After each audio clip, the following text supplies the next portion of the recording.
Worship. Everybody worships. Everyone, everywhere worships something. Whatever captivates the heart's affections, the mind's attention, and the soul's ambition essentially has our worship. We worship everything from pop icons to our jobs to our favorite sports team. While the object and method of worship vary, the act of worship does not. Oftentimes, our worship is focused on ourselves. The pursuit of fame, wealth, and personal satisfaction becomes the focus of our wants and desires. But no matter how much we worship these things, they can never satisfy the deepest longings of our soul. God has uniquely designed us with meaning and purpose. He's divinely created us in His own image. When we worship the created and not the creator, we are left unfulfilled and unsatisfied. We deny God the worship that is rightfully His. When we step into a relationship with God through His Son, Jesus, our relationship with God should become elevated above every other ambition, every other affection, and every other activity. It should change everything we do. It begins to change the words we say, the decisions we make, the way we view our circumstances and see the people around us. It changes our goals, desires, and pursuits. Instead of searching for meaning and purpose in our life, it becomes the meaning and purpose of our life. Worshiping God is not limited to singing a song on Sunday morning. It's a lifestyle lived out in reverence to God wherever He has placed you. There is no sacred and secular divide. Worship involves all of our lives, not just one part. Not just one part. That means we worship as we work, as we parent, as we go to school, as we gather round the table, as we suffer, as we compete, as we love, as we seek, as we create. All that we believe, think, say, and do should flow from our beating heart of worship. So what is worship? It's the outpouring of our lives, led by the Spirit and rooted in God's truth, devoting all we are and all we do to Him, our Creator. It's ascribing worthiness to the one who alone is worthy.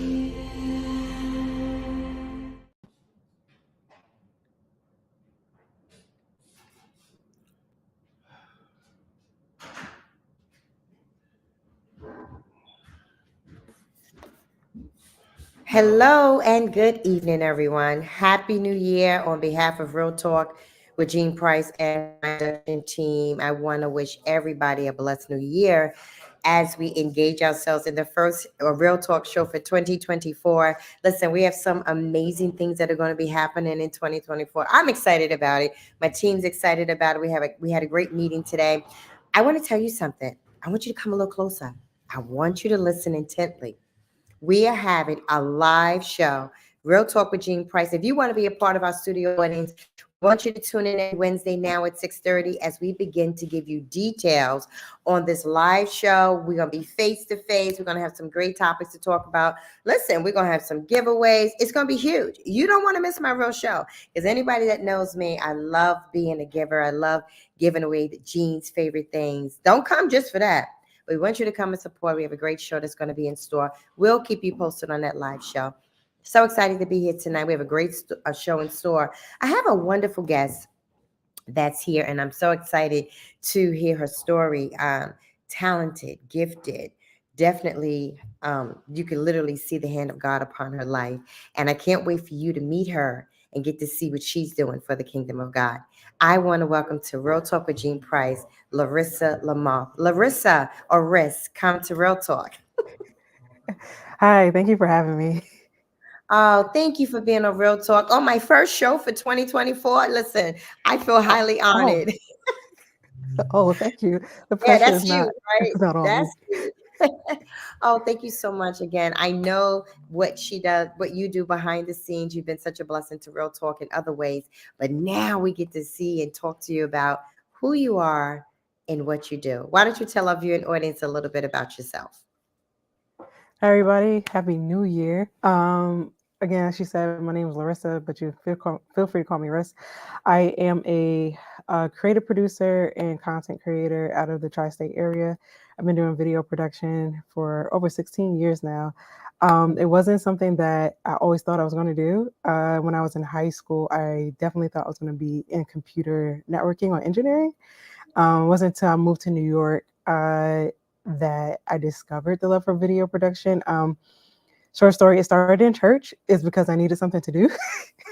And the only way to keep me occupied to stay for the whole service was to throw me on a team. And the team that they threw me on was video production.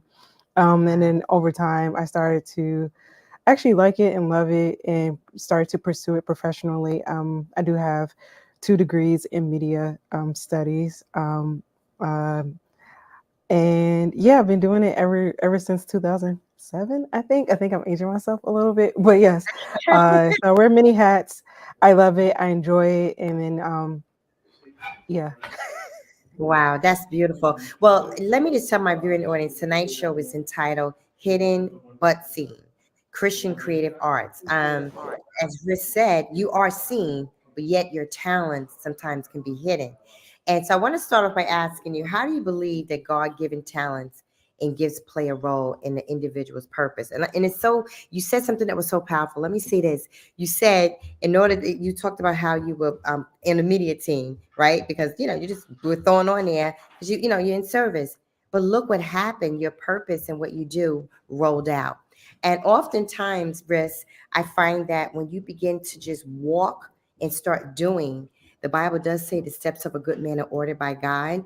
You really do begin to find your purpose. And I can relate to that in my own life, how I just remember saying to God, Riz, I just wanted to get back to God for all the things he did for me in my life, right? Because I was an abused child. I would just want to help women and girls. I want everybody to survive and know what it's like to have a God in your life that loves you.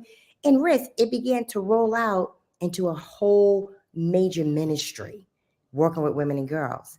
How was it for you? How did that purpose roll out for you for now that you are, like you said, a content creator to the point you have your own podcast, literally, which I'm going to talk about in a minute, guys. Hold on. But tell us about that, because I can't wait to hear about the podcast.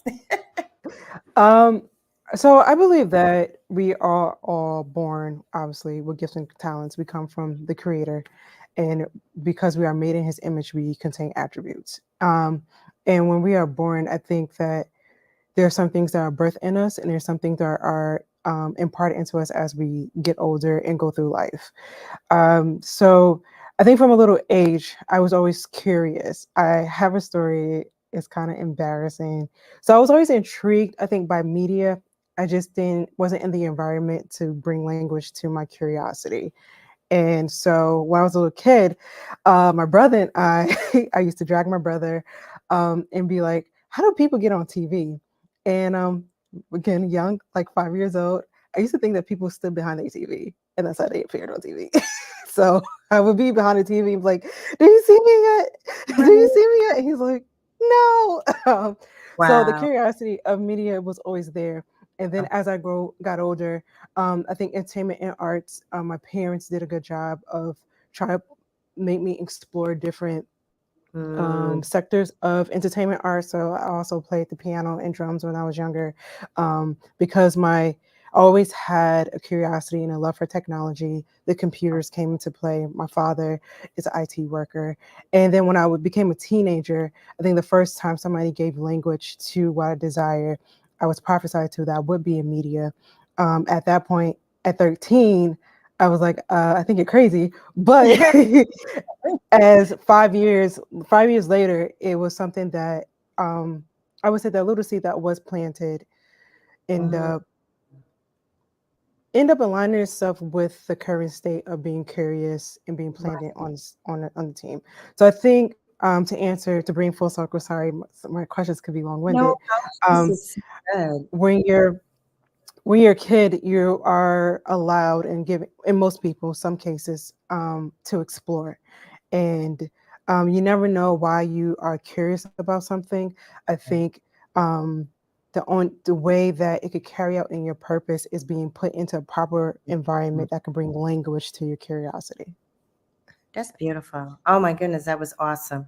So let's pivot from there in the sense of that's so good. Your father's in IT and just the things that the foundation, right? What I hear you saying is there's a foundation that was planted. When you think about stewardship, right? Stewardship is really management. Because that's why Joseph was so powerful in the word of God, because he managed what was given to him. How does somebody manage or steward their talents? How do they do that? What do you think about that? First, seek God. I think stewarding, ask God how you should steward what He has given you, because we all can pertain a particular gift that is the same, but how He wants us to execute it could be different. So the first Yes. thing I believe to do to stewardship is to acknowledge Him and seek Him. Mhm. And then once you get instructions or an idea of what He is, knowledge. You are always learning. You have to always learn, and learning keeps you equipped, and it kind of challenges you to stay married to the thing. So stewardship, and then obviously holding yourself accountable to what you are set to do.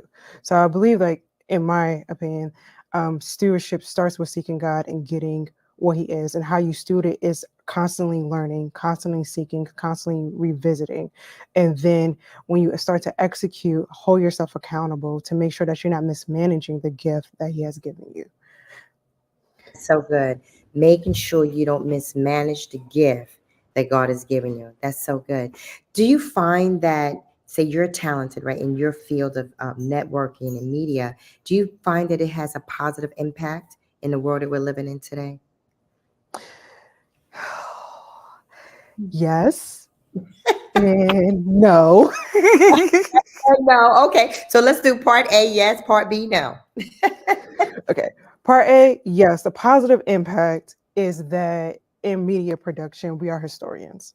So we are documenting, whether it be culture, whether it be from a government standpoint, whether it be from the religious sector, we are documenting what is happening. And then that we also are giving language to people who are in their particular life circumstances and don't know how to express. So the positive impact is that we give inspiration, we give life to people, if you use it in a positive way.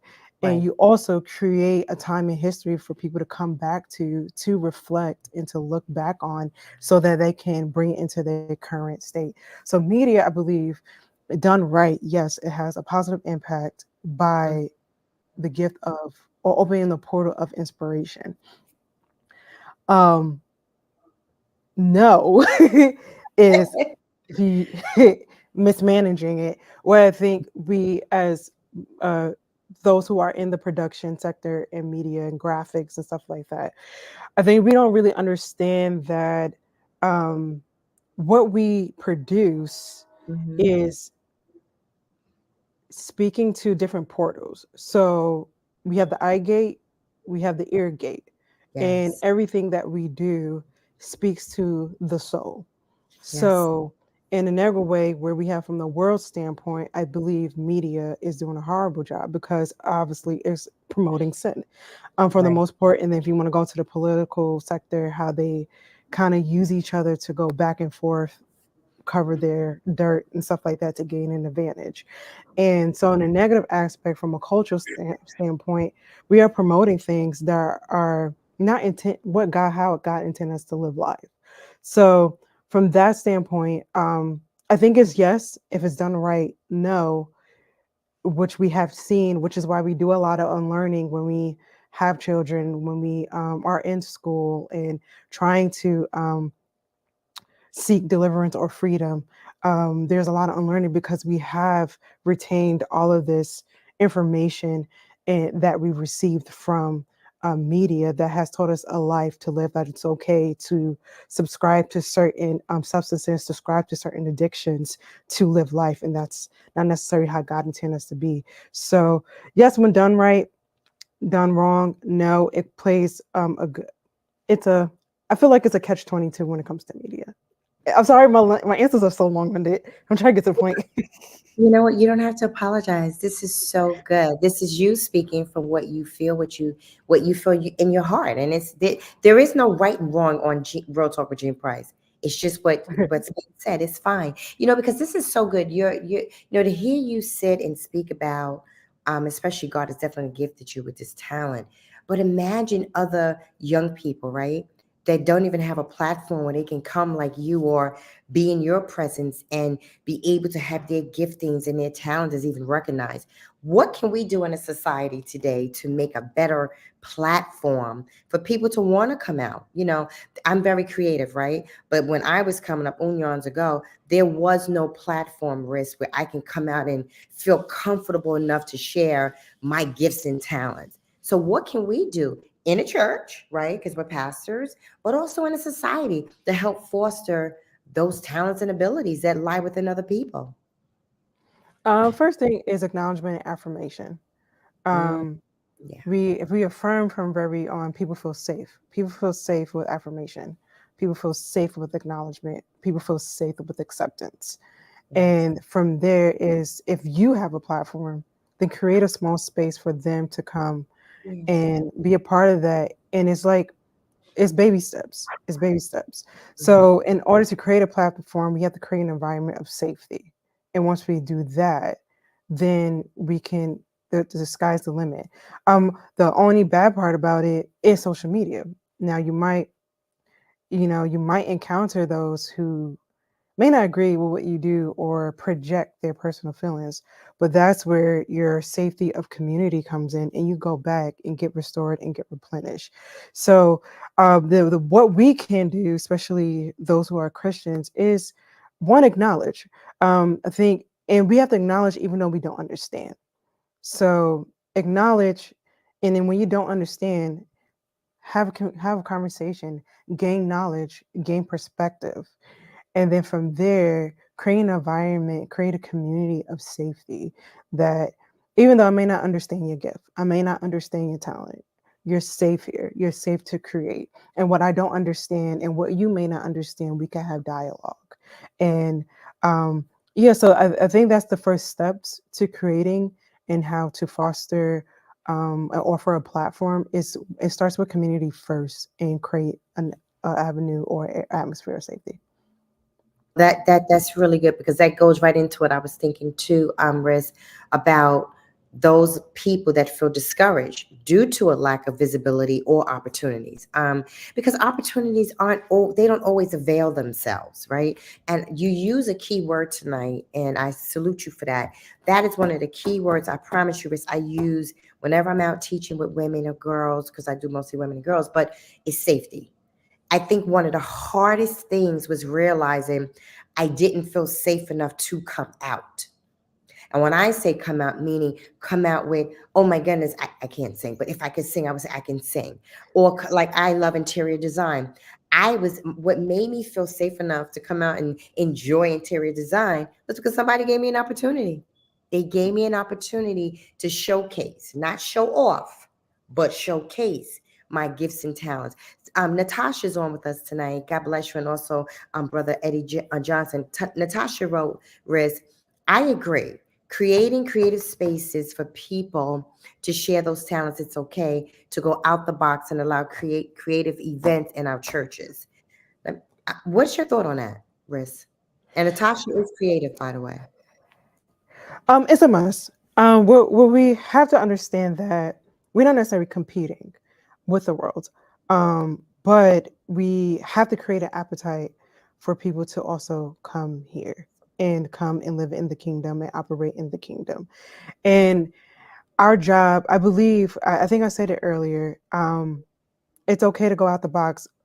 The challenge, though, is that we think that we need to look outward in order to create those spaces when we actually have more of the advantage than we think we do because Yes. we have the Holy Spirit.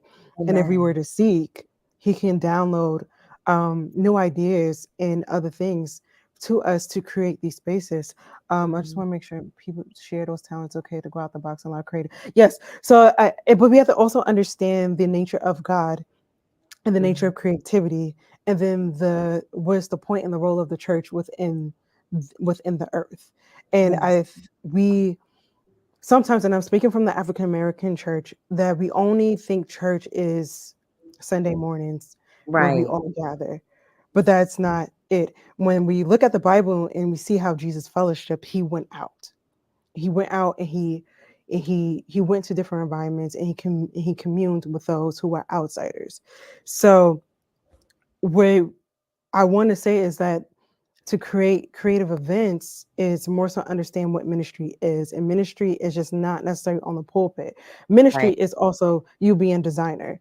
Ministry is also looks like you see interior design. So interior design actually goes back to how they designed even the Ark of the Covenant or the tabernacle in the Bible. You're creating the atmosphere.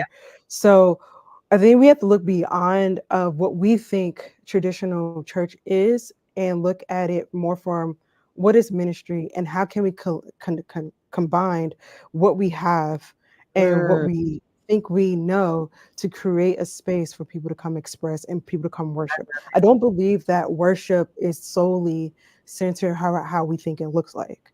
I worship by giving back, and giving back can be me coming home the camera in front of you and allow you to talk. I can ramble on there. I'm going to end it there. So good. You know, even as you were talking, Riz, my mind went back to a couple of years ago. My daughter, she's a worship leader. She's also a singer. She created a platform it was made for singers that aren't always given those opportunities. So the whole night was set up for people that wanted an opportunity to express their talent.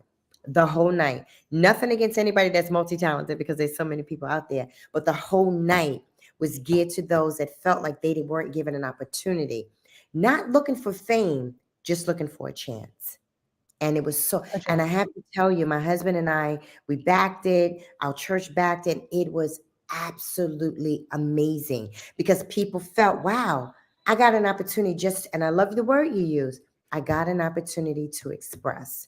And I thought it was great. We're going to take a commercial break. But listen, Natasha, Eddie, you guys don't go anywhere. Riz isn't going anywhere. She's coming back. We have some more questions we're going to ask her to this multi-talented creator. But also, I want her to tell us a little bit about her podcast. I'm really interested in hearing about what she said. Again, we're talking about creativity, right?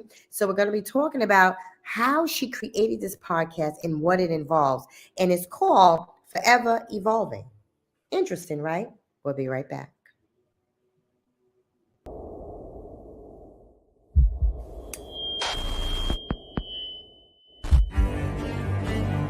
Worship. Everybody worships. Everyone, everywhere worships something. Whatever captivates the heart's affections, the mind's attention, and the soul's ambition essentially has our worship. We worship everything from pop icons to our jobs to our favorite sports team. While the object and method of worship vary, the act of worship does not. Oftentimes, our worship is focused on ourselves. The pursuit of fame, wealth, and personal satisfaction becomes the focus of our wants and desires. But no matter how much we worship these things, they can never satisfy the deepest longings of our soul. God has uniquely designed us with meaning and purpose. He's divinely created us in His own image. When we worship the created and not the creator, we are left unfulfilled and unsatisfied. We deny God the worship that is rightfully His. When we step into a relationship with God through His Son, Jesus, our relationship with God should become elevated above every other ambition, every other affection, and every other activity. It should change everything we do.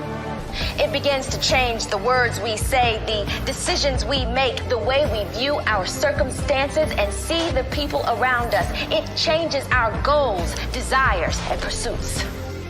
Instead of searching for meaning and purpose in our life, it becomes the meaning and purpose of our life. Worshiping God is not limited to singing a song on Sunday morning. It's a lifestyle lived out in reverence to God wherever He has placed you. There is no sacred and secular divide.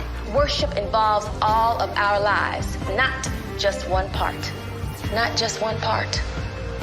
That means We worship as we work, as we parent, as we go to school, as we gather round the table, as we suffer, as we compete, as we love, as we seek, as we create. All that we believe, think, say, and do should flow from our beating heart of worship. So what is worship? It's the outpouring of our lives, led by the Spirit and rooted in God's truth, devoting all we are and all we do to Him, our Creator. It's ascribing worthiness to the one who alone is worthy. Welcome back to Real Talk with Jean Price. We've been having such a great conversation tonight. I'm speaking to a young lady who is multi-talented, content creator, and she just has a wealth of knowledge from the perspective of media and talent and gifts and abilities. So help me welcome back to Real Talk with Jean Price, Miss Riss. Riss, welcome back. Thank you. Well, Absolutely. We just want to thank you for joining us again. And I wanted to say to Brother Eddie Johnson, who's watching us tonight, I know you're not a woman, and this is not gender, Pacific woman or man. We just wanted you to know you could be comfortable in talking about talents and gifts and abilities, because God gives them severally as He will. So we're grateful for that. We want to dive back into our conversation tonight. We've been talking about safe space and those talents that people have. I want to go a little deeper, Risk, before we hear a little bit about your podcast, which I'm excited about. In the fields that do you feel that people sometimes are overlooked? And is it based on a particular field that they have to be in, so to speak? people are overlooked. Yes. Is it a particular field? No. I think the common, just by looking and doing research, there's different reasons why people are overlooked. One is personality. So I am an introvert. I am very to myself. Don't let this talk fool you. If you saw me in person. Really? And I think those who are, yes, I am very quiet and I will be in a corner. I think those who are timid and quiet tend to be overlooked because of the personality that they have. I think people kind of misjudge or misinterpret those who are introverts. So, and then introverts in any sector. So they people can tend to look like, oh, you don't want to be bothered, or you may not contain any gifts of that nature. The other half to it, excuse me, is that sometimes people's agendas. So due to ego, due to not willing to pass the baton to other people, you tend to purposely overlook what the next person may have, because it could be out of competition and it could be out of fear. So is it really kind of zeroed down to one particular field? No. I have more language for creatives. It tends to happen a lot of times due to networking. If you're not connected to the next big person, people don't really want to be bothered with you. I think in the Christian space, sometimes creatives are definitely overlooked because people only can see what we can provide, but not what we possess. So provide is like, I can give you a tangibly to help elevate you, but you overlook at my spiritual gifts because you don't see me in that light. You only see me as a way only I could bring you profit, but you don't see me as a way to help you minister the gospel. So to answer the question, I think it's across the board, but the reasoning could be differing depending on what business avenue or market that you're in. Wow, that was really, really, really powerful. And it's interesting that even those that are overlooked sometimes, they could it can really be detrimental to some people, especially those that have low self-esteem. They could feel like, that one chance that they can feel, lack of a better word, alive. But then if they get overlooked, it can actually send them down a deep path. And I go back to the word that you use because I think it's extremely important. That's another place where people need to feel safe, that they can come out, right? Whatever gifts and talents or abilities that God has given them. Let me ask you, I know I'm asking a lot of questions, but I want to get to your podcast. Please, before I continue, tell me about this podcast. I'm so interested. Yes, I am the host, producer, all things of the Forever Evolving Sessions podcast. It wasn't intended to be a podcast, but it became one. So the idea is that as humans, the desire and the hope is that we are constantly evolving. We're constantly putting in the energy to become better people. Over time, I think the one thing that really kind of point out to me is cancel culture. And I don't like when people can look at an idea or a thought that I may have posted 10 years ago and think that I'm the same way. So we're constantly changing. There are things about us that we may not always like, and we're putting in the energy and the going to therapy, seeking God to constantly become a better person, and constantly become a better person, not only for myself, but for my community. So the podcast really is a space for creatives to come and I kind of talk to different topics about depending, it really is kind of like me, it's like my diary. And it's kind of showing how I'm evolving and how my thoughts and my seasons kind of change, but how do I respond to those thoughts? How do I respond to those seasons and just become a better person? Yeah. Okay. All right. So let's go a little deeper on that one. When you first started the podcast, what provoked you to do it? Because you said it didn't start out as a podcast. What did it start out as? So the Forever Evolving really started as a senior thesis when I was in for grad school. I went through a very, very horrible season of just separation, losing a lot of friendships due to I'm not gonna lie, I struggled with anger.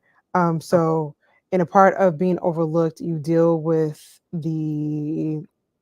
I'm trying not to be too churchy, but the spirit of rejection. Okay. And because you're Right. introverted, dealing with Right. rejection, not knowing how to express myself, the only way I felt comfortable expressing was anger. And my Right. anger allowed me to lose opportunities and things like that. So Forever Evolving was birthed about Mm, 5, 6 years ago. oh, But I didn't want to keep it just as a senior project. okay. Fast forward to this year, I had 2023. It was a Mhm. very, very crazy year for me, very, very trying year, and lost pretty much everything. All I have left was my camera. Mm, So what I decided to do was just like use the tools that I had to kind of give wow. people to express where I'm at, but also allow the Okay. Lord to use me to give language to seasons that other creators may have been in. Because last year was a hard year, I think, for most who worked in the tech, especially if you worked in the tech industry. A Okay. lot of transitions that were happening, layoffs and stuff like that. So it ended up being like, okay, I'm just going to do 3 videos based on what I've been studying, what I've been researching, and what I've been feeling like was revelation that I was receiving. And from there, it was like I can't stop. So it continued, ended up doing 9 episodes last year, um, varying from discovering your purpose, Yeah. discovering your identity, um, Yes. going through seasons of lamenting when I know hard season comes, going through that, um, going through how to use your gift Yes. um, in ministry, how to use it in the marketplace. And then also, I think we ended on for those who do feel lonely and those who Mm, feel alone, what yes. can you do? How do you navigate through that? How do you, what's the steps that you can take to put yourself in community, to not isolate yourself because the devil really capitalizes when you're isolated. Isolated. So Yeah. yeah, so that was the first season. Wow. Uh, I I intended on to be 3 episodes. Will there be a season 2? It should be, but I'm kind of like restructuring or rethinking. Because that was going to be my next question. Because Doris Cohen just chimed in and she said she loves your openness. And in my mind, I'm thinking, well, is there going to be a season 2? Because apparently your experiences have touched the hearts of other people. And people are in some of the same boats that you stated as yourself. And it's a blessing to hear you sit here even tonight and say, and mention the fact that somebody's dealing with loneliness. That let me rest. That's huge because there are many people out there that are dealing with that, and you created a platform where people can actually come and be real about it. I'm lonely. So what do I do about it? It is huge. So will there be a part 2, a season 2? I There know will you're. be. Oh, I just need to. So I try to take time to give language to my current season, and then from there, I feel more comfortable to express. I never want to be one of those people that just vent, but I would vent, but also provide solutions and insight. How old are you? If you don't mind me I'm asking. 30. I'll be 34 Saturday. I mean, talking like a person that's like filled with wisdom. It's so good. So good to hear. No, really, it's good to hear young people really prioritize. And I think I love what you said about your platform and how you want to structure it. I think that's extremely important.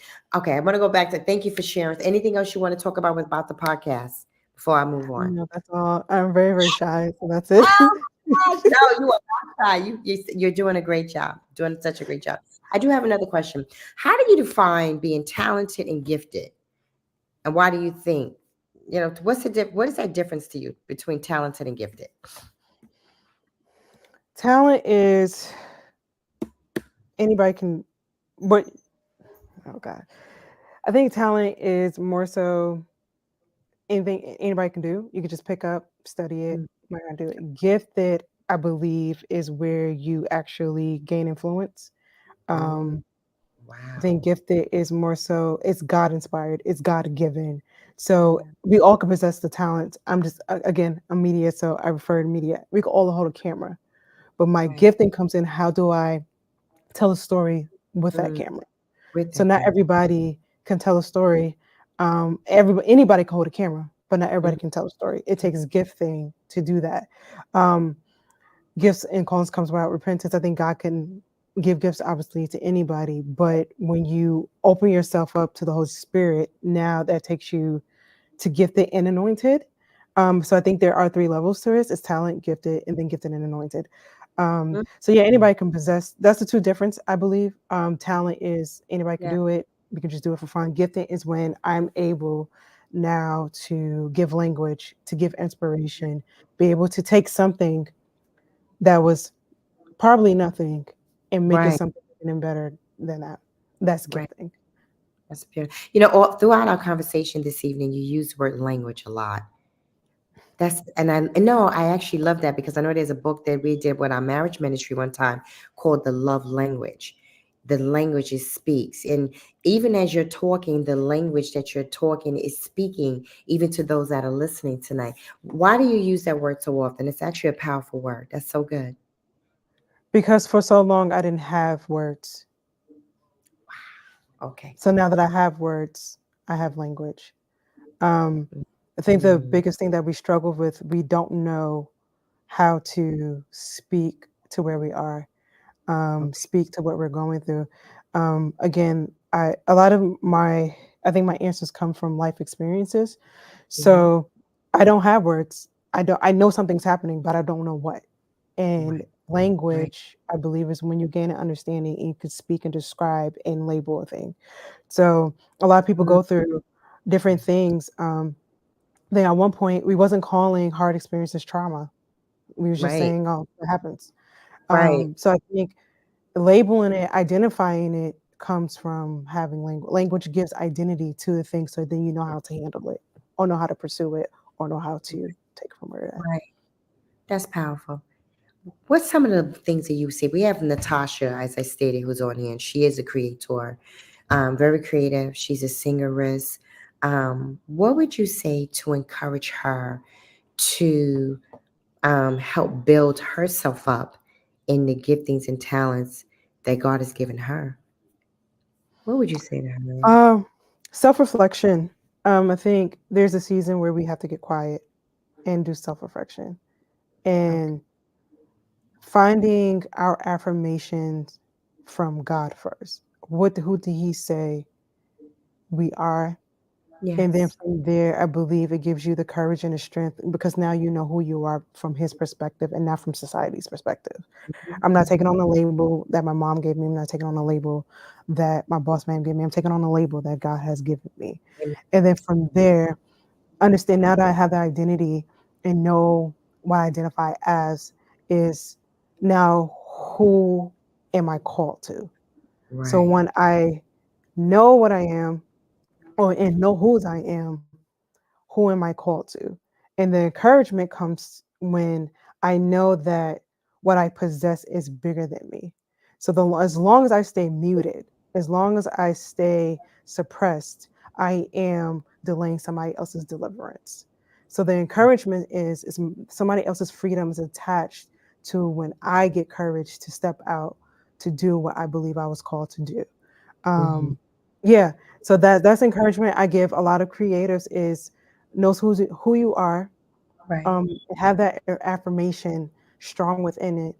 Yeah. Understand why you was given the platform, why you was given the gift that you was given, and then understand that as long as you stay fearful, as long as you remain isolated, as long as you remain suppressed, that somebody else cannot get the freedom that they desire for it because you won't step out and do and get the courage that you need. Is it hard? Yes.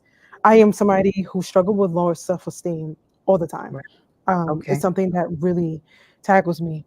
But I have to understand that when it's all said and done, and Right. I had to look at the Father face to face. He's not going to point out my fears. He's not going to point out my rejection. He's going to say, "What did you do, or what I have given you?" So the encouragement is, when it's all said and done, the legacy that you leave, what is Yes. this to be said about you on heaven and on earth?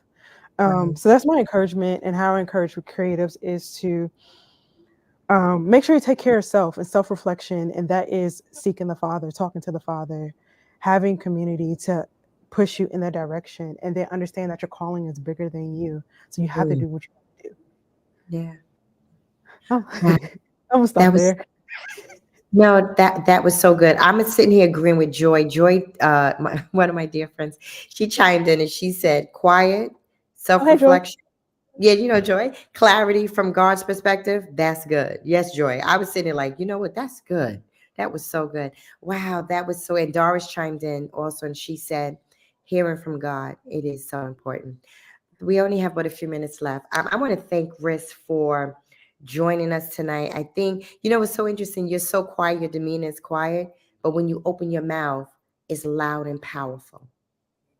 It's literally powerful. So I just wanted to say that to you. Your words were holding weight tonight. So I'm grateful for the fact that you created that podcast for creators to come to, and the way you just encourage such a dear friend of mine tonight, Natasha, just because she's a creator, just encouraging her to keep going with what she's doing. And I just want to say to you tonight, Riss, keep doing what you're doing because you are making changes. And it's important. So I want to thank you for being on Real Talk tonight. And listen, we're gonna keep in touch with you. We're gonna be following up with you, kind of see when then the next season of your podcast is going to be, broadcast, because I think what you have to say and what you're giving is really, really powerful. So I just want to thank you so much for being on Real Talk with Jean Price. And to my viewing audience, listen, before Riss and I go, we're having a live show. You don't want to miss it. Live studio audience. You never know. Riss might even be a guest. We have some surprises. I'm not gonna tell everybody my surprises, but join us. The date, all the details are gonna be forthcoming. Thank you for joining me tonight on Real Talk with Jean Price, where we come together every Wednesday at 6:30 p.m. with my team and I. We have real topics, real discussions about real issues that face real people. We'll see you next week on Real Talk with Jean Price. Riss, thank you. Thank you. Thank you.